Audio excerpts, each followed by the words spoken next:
ನಮಸ್ಕಾರ ಕದಂಬ ನ್ಯೂಸ್ಗೆ ಸ್ವಾಗತ. ನಾನು ಸೋನಿಕಾ ಸುದೇಶ್. ಮೊದಲಿಗೆ ಮುಖ್ಯಾಂಶಗಳು. ದೇಶದ ಪ್ರಥಮ ವಿದ್ಯುತ್ ಚಾಲಿತ ಸಫಾರಿ ಬಸ್ಗೆ ಚಾಲನೆ ನೀಡಿದ ಸಚಿವ ಈಶ್ವರ್ ಖಂಡ್ರೆ. ಇಸ್ರೇಲ್ ಇರಾನ್ ಯುದ್ಧ 6ನೇ ದಿನವೂ ಕ್ಷಿಪಣಿ ದಾಳಿ ಮುಂದುವರಿಕೆ. ಬಗರ್ ಹುಕುಂ ಸಾಗವಳಿದಾರರಿಗೆ ನ್ಯಾಯ ಒದಗಿಸಲು ಬದ್ಧತೆ, ಶಾಸಕರಿಂದ ಸಕ್ರಮೀಕರಣಕ್ಕೆ ಸಮಿತಿ ಸಭೆ. ಸುದ್ದಿಯ ವಿವರಗಳು. ಬನ್ನರ್ಘಟ್ಟ ಜೈವಿಕ ಉದ್ಯಾನದಲ್ಲಿ ಪ್ರಾಯೋಗಿಕವಾಗಿ ಆರಂಭಗೊಂಡ ದೇಶದ ಪ್ರಥಮ ವಿದ್ಯುತ್ ಚಾಲಿತ ಸಫಾರಿ ಬಸ್ಗೆ ಇಂದು ವಿಕಾಸಸೌಧದಿಂದ ವರ್ಚುವಲ್ ಮೂಲಕ ಸಚಿವ ಈಶ್ವರ್ ಖಂಡ್ರೆ ಚಾಲನೆ ನೀಡಿದರು. ಪರಿಸರ ಸ್ನೇಹಿ ಸಂಚಾರ ವ್ಯವಸ್ಥೆಗೆ ಇದು ಮಹತ್ವದ ಹೆಜ್ಜೆ. ಮುಂದಿನ ತಿಂಗಳಲ್ಲಿ ಹಂಟಿಂಗ್ ಚೀತಾ, ಜಾಗ್ವಾರ್, ಚಿಂಪಾಂಜಿ ಸೇರಿ 10 ವಿದೇಶಿ ಪ್ರಾಣಿಗಳು ಬನ್ನರ್ಘಟ್ಟಕ್ಕೆ ಆಗಮಿಸಲಿವೆ. 2027ರ ಒಳಗೆ ಇಂಧನ ರಹಿತ ವನ್ಯಜೀವಿ ಸಫಾರಿ ವಲಯವನ್ನಾಗಿ ರೂಪಿಸುವ ಗುರಿ ಹೊಂದಲಾಗಿದೆ ಎಂದು ಸಚಿವರು ಈ ಸಂದರ್ಭದಲ್ಲಿ ಹೇಳಿದರು.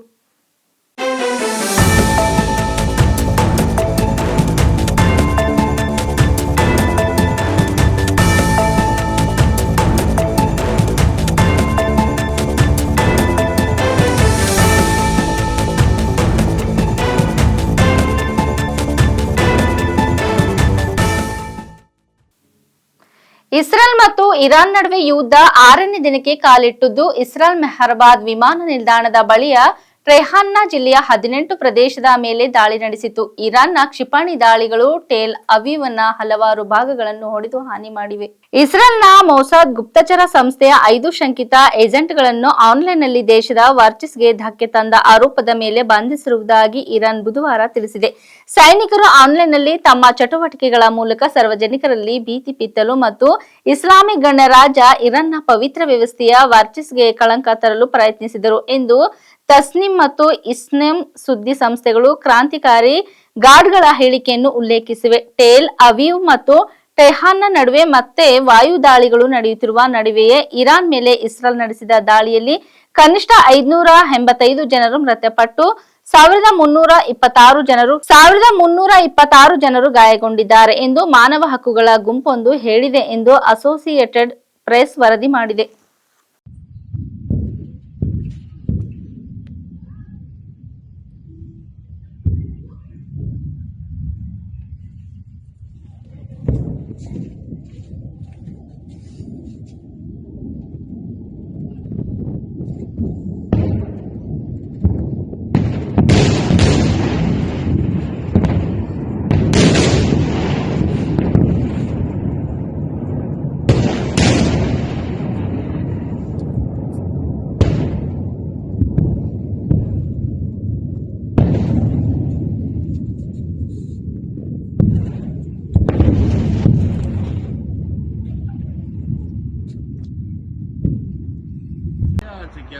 Whoa! Oh! What the? Holy shit! No fucking way! Oh shit! Oh shit! No, baby! Oh no! Nice. Are we dangerous here? Yeah, we're dangerous. Oh my god! Oh dear! Are you filming? Yes, I'm filming! Wow! Wow! I think we are. ಬಗಾರ್ ಹುಕುಂ ಸಾಗವಳಿಯಲ್ಲಿ ತೊಡಗಿರುವ ನೈಜ ಅರ್ಹ ಅರ್ಜಿದಾರರಿಗೆ ಹಕ್ಕುಪತ್ರಗಳನ್ನು ಒದಗಿಸುವ ಮೂಲಕ ನ್ಯಾಯ ದೊರಕಿಸಲು ಎಲ್ಲ ಪ್ರಯತ್ನ ಮಾಡುವುದಾಗಿ ದಕ್ಷಿಣ ಕ್ಷೇತ್ರದ ಶಾಸಕರಾದ ಡಾ ಶೈಲೇಂದರ್ ಬೆಲ್ದಾಳೆ ಭರವಸೆ ನೀಡಿದ್ದಾರೆ.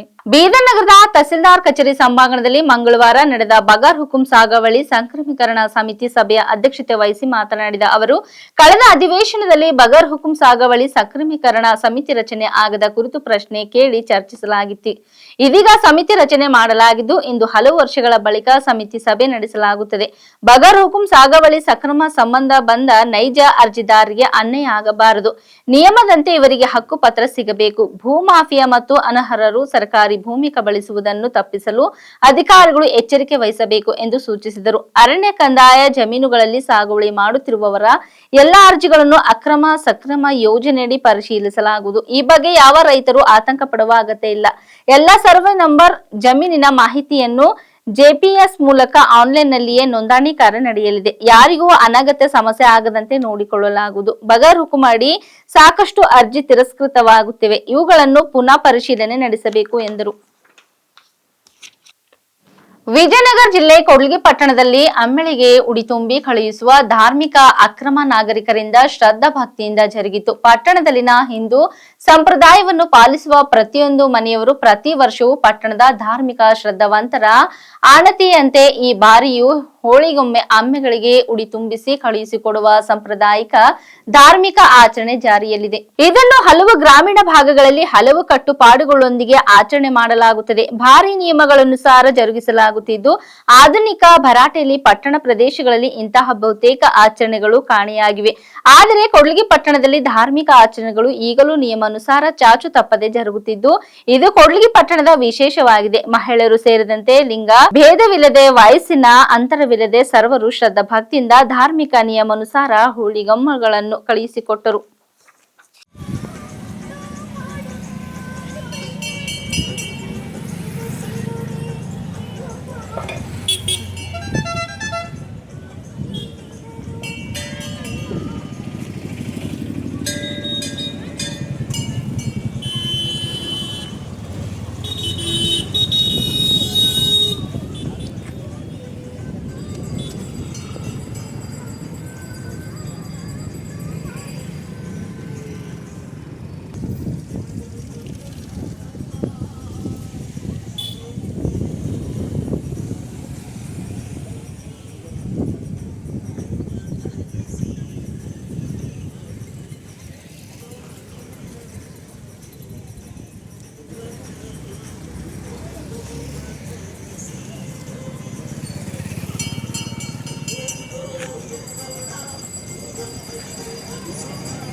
ಒಂಬತ್ತು ಜನರಿದ್ದ ಈಕೋ ಕಾರು ನೀರು ಪಾಲಾಗಿ 4 ಸಾವನ್ನಪ್ಪಿದ್ದು 3 ನಾಪತ್ತೆಯಾಗಿರುವ ಘಟನೆ ಗುಜರಾತ್ನ ಬೋಟಾಡ್ ಜಿಲ್ಲೆಯಲ್ಲಿ ನಡೆದಿದೆ. ಭಾರಿ ಮಳೆಯಿಂದಾಗಿ ಗುಜರಾತ್ನಲ್ಲಿ ಪ್ರವಾಹ ಪರಿಸ್ಥಿತಿ ಉಂಟಾಗಿದ್ದು ಈ ಅವಘಡ ಸಂಭವಿಸಿದೆ.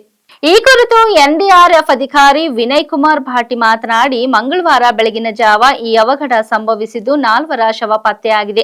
ಇನ್ನು 3 ಶೋಧ ಕಾರ್ಯ ಮುಂದುವರೆದಿದೆ. ನಮ್ಮ ತಂಡವನ್ನು ರಾಜ್ಕೋಟ್ನಲ್ಲಿ ಕೆಲಸಕ್ಕೆ ನಿಯೋಜಿಸಲಾಗಿತ್ತು. ಆದರೆ ಬೋಟಾಡ್ನಲ್ಲಿ ಕೆಲವು ಜನ ಸಿಲುಕಿಕೊಂಡಿರುವ ಮಾಹಿತಿ ಸಿಕ್ಕ ಬೆನ್ನಲ್ಲೇ ನಾವು ಇಲ್ಲಿಗೆ ಬಂದೆವು. ಆದರೆ ಈ ಗ್ರಾಮಕ್ಕೆ ತಲುಪುವುದು ಸುಲಭವಾಗಿರಲಿಲ್ಲ.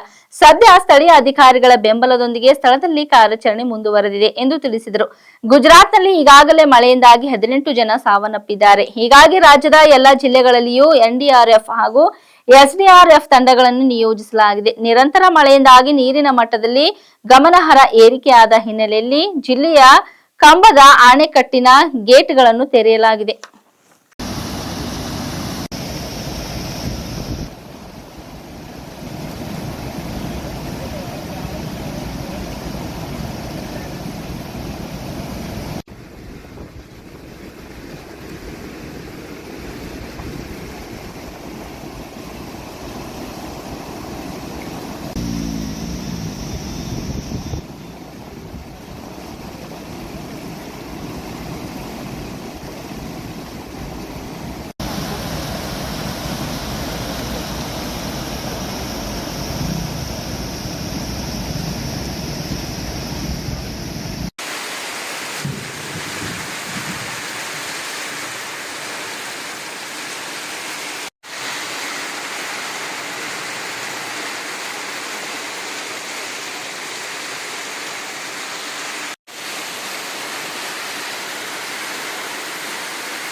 ಇಲ್ಲಿವರೆಗೆ ಸುದ್ದಿ ಕೊಟ್ಟಿದ್ದು ನಾನು ಸೋನಿಕಾ ಸುದೇಶ್. ಮುಂದಿನ ಸುದ್ದಿಯೊಂದಿಗೆ ಮತ್ತೆ ಭೇಟಿಯಾಗೋಣ. ವಂದನೆಗಳು.